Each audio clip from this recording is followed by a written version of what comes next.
electricity What about prices. the 1,000 people facing the loss of their jobs, Anna? That's just corporate gobbledygook. Oh, the world is acting, we've got to do this transition. What do you think the people losing their jobs think about that? I mean, you sound like a management consultant telling a bunch of people about to lose their job that we've got to transition, we've got to globalise, we've got to downsize. How about you fight for those workers? The Labor Party used to do that, and now they're too hung up on getting a claim for the United Nations. They don't care about them. They don't care about the workers anymore.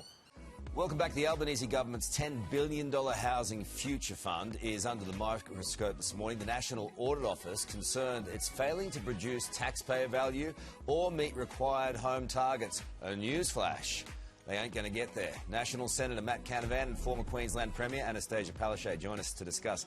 Good morning, guys. Matt, do you smell a rat? Look, it's about time something is looked at here because the the Prime Minister made a lot of promises to build 1.2 million homes. This particular fund was going to build 40,000 homes. As of last month, not a single new home had been built 4 years after promising it. So if there is a reason for an audit of anything here in Canberra, it's got to be this. This is a scandal that so much money is going out the door and no homes are being built. This particular fund apparently spent nearly $300 million in just 3 months earlier this year. And as I say, no new homes have been built. They're apparently building existing homes. You've got to wonder why they're doing this. It just seems to be propping up house prices, which makes it even harder for younger Australians. And the costs in building keep going up as well as house prices. And it was always ambitious, probably impossibly ambitious, but do you concede taxpayers deserve some answers here for all that money? Oh, these audits are normal, Carl. They happen at the state level, the federal level. I think the main thing here is that the chair's resigned. They need to put a new chair in there to start driving this. And Labor's absolutely committed to those 1.2 million homes. It's a big issue out there. And 55,000 social and affordable homes. So the best thing that the coalition can do is get behind and support Murray Watt's environmental laws, because I'll tell you what, there's hundreds, if not thousands, of units and houses stuck in the Environment Department that need to get through so people can get on with the job of building houses and affordable houses for Australians. Okay, so the coalition should support Murray Watt's laws. All right, we'll get to that in a second, but moving along, and the T-shirt Albo wore as he stepped off the plane from DC has come back to bite him. Let's have a look at it. We all thought it was kind of funny, bit of daggy coolness going on, but not everyone is happy. Arriving back in Australia from his overseas trip, the Prime Minister stepped off the plane proudly wearing a T-shirt with the name of a band, Joy Division, whose origins are steeped in anti-Semitism. The name was taken from the wing of a Nazi concentration camp. Maddie, two ways to look at this. A fair point, even though I'm sure Albo didn't mean it. Second point, the coalition's imploding and Susan Lee is hung up on what the PM's wearing. Look, mate, I don't really care what T-shirt he wears. I really don't. I do care how he's doing for the country, and I don't think a lot of joy is being felt by Australians right now. We just spoke about the crippling house prices. We've also got news this week, yesterday, shocking news that over 1,000 workers at an aluminium factory near Newcastle face the sack now because, and as their own boss said, they can't get affordable energy contracts from renewable energy. We are told constantly that renewable energy is the cheapest form of power. Well, why is it then that the company trying to switch from coal to renewables is now going to have to potentially sack over 1,000 people? So I wish the Prime Minister focused a bit more on that and a bit less on spruiking his taste for punk rock music. All right, I think I take your point. Also your point on power costs. Anna, this is a huge problem facing this country. And under the renewable scheme that Labor is introducing and trying to get done, power bills will not go down.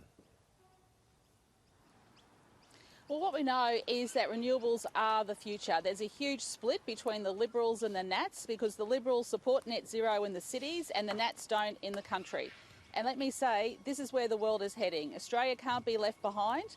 And we need to continue to drive this renewable push. Yeah, but how We've much? seen governments give rebates to electricity What about prices. the 1,000 people facing the loss of their jobs, Anna? That's just corporate gobbledygook. Oh, the world is acting, we've got to do this transition. What do you think the people losing their jobs think about that? I mean, you sound like a management consultant telling a bunch of people about to lose their job that we've got to transition, we've got to globalise, we've got to downsize. How about you fight for those workers? The Labor Party used to do that. And now they're too hung up on getting a claim for the United Nations. They don't care about them. They don't care about the workers anymore.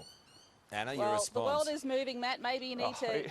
Well, Matt, you need to get out of Australia and have a look and see what's happening, because right around the world, everyone's moving towards they're just collateral renewables, damage. The and 1,000 people losing their jobs Matt. are just a collateral damage, because you need to get a claim from the United Nations. Just that's listen what you're to saying. yourself. You are stuck in the past. This is the future. I want You're a past where we past. actually had jobs, where we had a manufacturing industry. How about we have that? I don't care whether it's a That's past. right. But I want Made in Australia. Made in Australia is Matt. Yeah, that's manufacturing working really jobs. well. Working really well. Anna, as much as I like a stoush first thing in the morning, Susan Lee is certainly... It's too early, Carl. It's too early.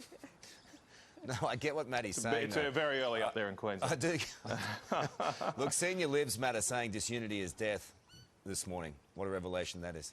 If you can't agree, though, on something like net zero, you're doomed to opposition for another decade, big fella.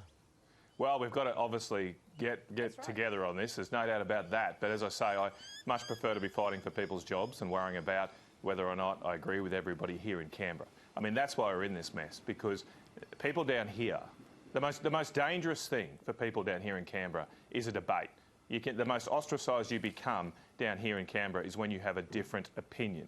And the fact that everybody's been singing from this same net zero tied song sheet is why we're in this mess. So we need to reflect now, like what we're doing is not working. We are losing manufacturing jobs left, right and centre. People are suffering with higher power bills. The cost of everything is going up.